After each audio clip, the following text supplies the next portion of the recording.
Kemudian misalnya soal insentif pajak, ada insentif pajak pasti dari kementerian di tingkat pusat dan juga di daerah. Tadi saya sudah sampaikan itu yang menyangkut daerah.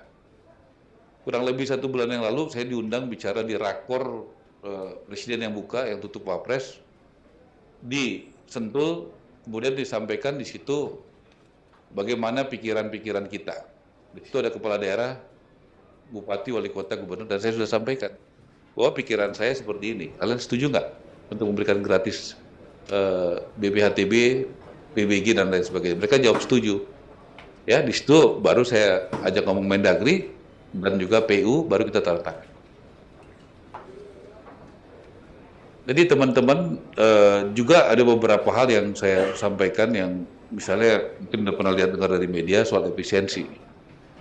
Kita biasa di korporasi itu, saya yakin teman-teman juga sebagian punya background pengusaha.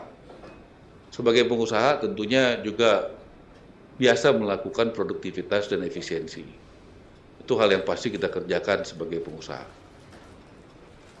Saya melihat di negara ini perlu melakukan gerakan penghematan nasional, apalagi dalam rapat kabinet, Presiden sudah sampaikan, beliau baru mencoret biaya perjalanan dinas yang nggak perlu, yang keluar negeri nggak perlu, rapat-rapat di hotel-hotel yang mewah nggak perlu.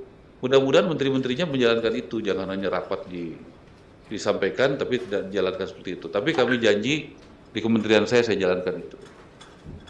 Sampai sekarang kita nggak pernah ada rapat-rapat mewah, kita rapat selalu di kantor, bahkan sering kita rapat, habis rapat begini, biasanya saya pinjam kantor menteri yang lain untuk rapat sebentar, supaya kita efisien. Kita pinjam setengah jam, itu sudah saya lakukan di kantor Menko AHY, di kantor Pak Nusron, di Menpan RB. Jadi menurut saya efisiensi itu harus kita jalankan, bukan untuk dipidatokan. Jadi hal begitu saya tahu ada yang nyaman, ada yang tidak nyaman, tapi ya karena saya menterinya ya harus nyaman aja begitu untuk bisa menjalankan seperti itu. Dan tentunya langkah-langkah efisiensi itu juga harus ada bentuk konkretnya, yaitu namanya kalau kita di dunia bisnis itu biasa namanya kalau saya punya restoran lumayan banyak ya, termasuk di luar negeri juga, namanya central kitchen. Jadi kalau kita beli beras misalnya buat satu restoran dengan 10 atau 20, 30 restoran itu berbeda. Nah kalau kita di dunia kontraktor atau developer namanya central purchasing. Central purchasing itu misalnya kita belanja semen gitu 100 miliar, 300 miliar, itu pasti ada diskonnya. Kalau kita belanja ini kan berapa ratus terafiliasi ya dengan properti ini, mulai dari cat, kayu, lampu, segala macam. Jadi itu harus bisa dibuat efisiensi. Ya tentu ada yang nggak suka, ada yang suka. Yang biasa main-main dengan fee dan sebagainya pasti nggak suka dengan harga saya. Ya, tapi saya lakukan itu gitu. Karena memang Presiden Prabowo melakukan itu.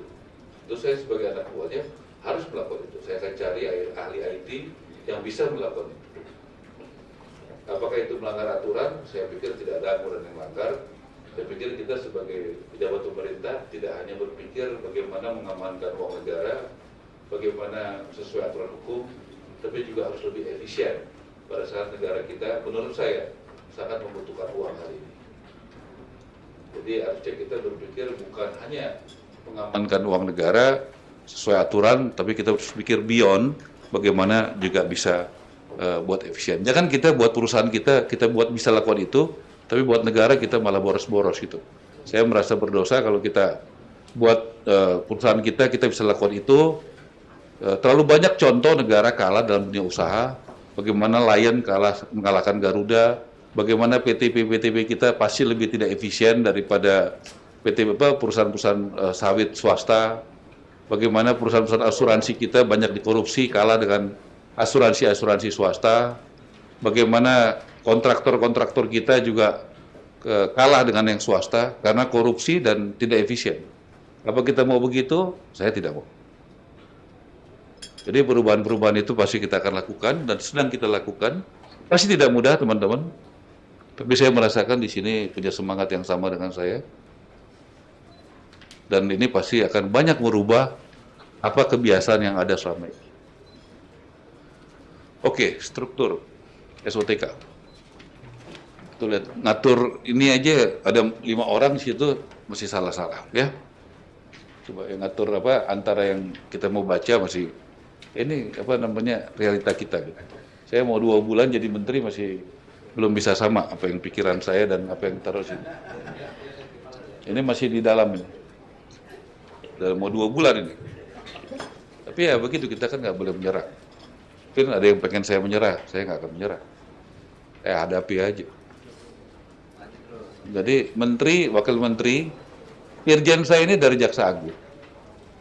Yang inspektorat khusus ini dari KPK, 3 ini dari BPKP, dan 1 lagi kalau tidak salah dari Kejaksaan atau Kepolisian.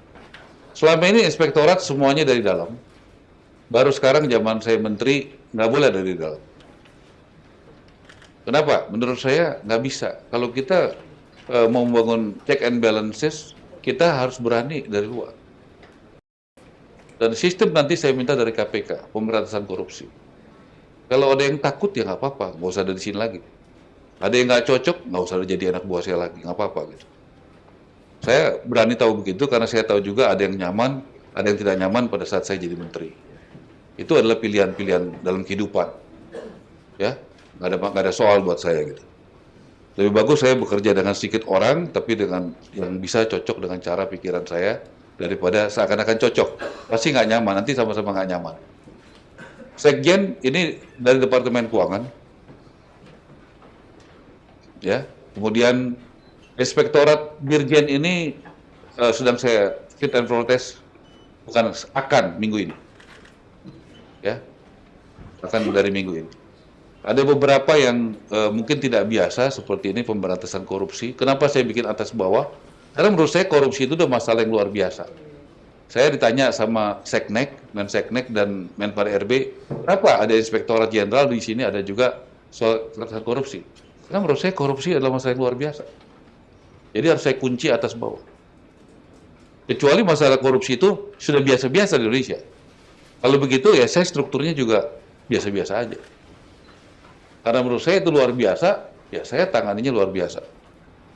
Di sini juga ada proses efisiensi, digitalisasi, dan sebagainya. Jadi teman-teman, tadi sudah saya sampaikan, saya rasa 18 menit cukup untuk menyampaikan dengan keterbatasan kita.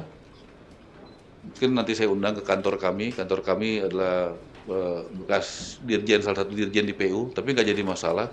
Bagi saya nggak penting kantornya, yang penting manfaatnya. Jadi kantor kami biasa-biasa aja. Dan sebagian pegawai kami juga ada di gedung yang lain, juga itu oke-oke aja.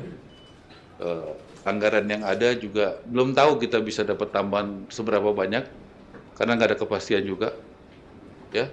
Dan kita akan maksimalkan dengan yang ada, ya. Kita akan maksimalkan dengan yang ada, dan saya rasa itu bukan kami biasa dalam tekanan, dalam